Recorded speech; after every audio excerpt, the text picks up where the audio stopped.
The time to act is now. There's decreased store traffic. There's pent-up consumer demand. That's all being empowered by technology. Now, finally, retailers are racing to build in a substantial, holistic way. What you need to understand is that in a compound annual growth rate for the last several years, we've been calculating e-commerce to be growing at 15%. IRI insights that really helped us here.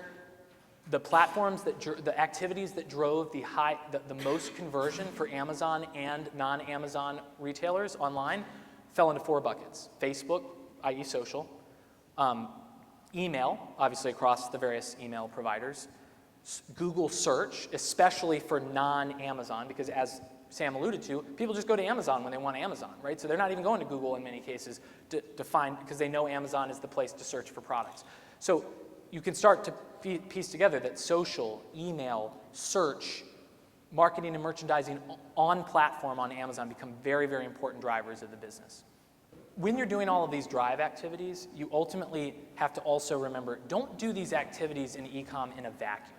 So I know that sounds kind of silly, but a lot of times, and I just know this from working with sales teams, a lot of times they're doing sales programs that work for the retailer, but may not have been fully synced with the brand. And sometimes it's hard to do that, but if you have an event with your brand, make it 360. Don't go alone on it, because you'll probably have a lift, but you're not going to have as strong lift as if you'd had the synergy of all of those voices in a choir singing the same song at the same time, right? So it's marketing fundamentals 101, but it's so easy to get, especially if you have a dedicated team, they're off in their own part of the, in the building, they're doing their own thing. Before you know it, you're seeing totally different creative and totally different. Make sure that everybody's synergized, and if you are the e-com lead, make sure you're synergizing back with the brand. It's easy to go rogue, but you want to make sure you're really linked up. Consumer themes, I think this is important too. So in the world of pet food, everybody's talking about the benefit of their product. It's grain-free, it's raw, it's XYZ, right?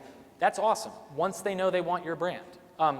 Or if they know that they want that, what makes your brand pop out of the selection of grain-free offerings.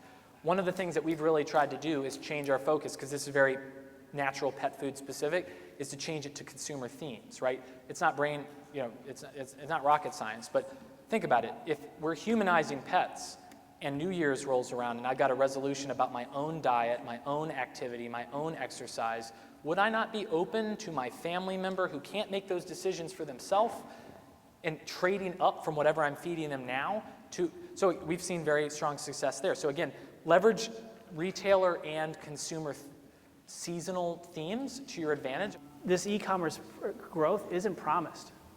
It's not promised. Okay, you need to go out. You need to really change the thinking within your organization. You need to reallocate budget. You need to reallocate resources. You need to really do things differently. And it's not unlike what you heard all day today. Okay? It's not unlike what you heard all day today, right? The way that you've been doing business isn't adequate any longer. That's the reality situation. It's not adequate because you're chasing and you're following the consumer, okay? So in that context, you need to catch up. You need to give her what she wants, because if you don't, someone else will.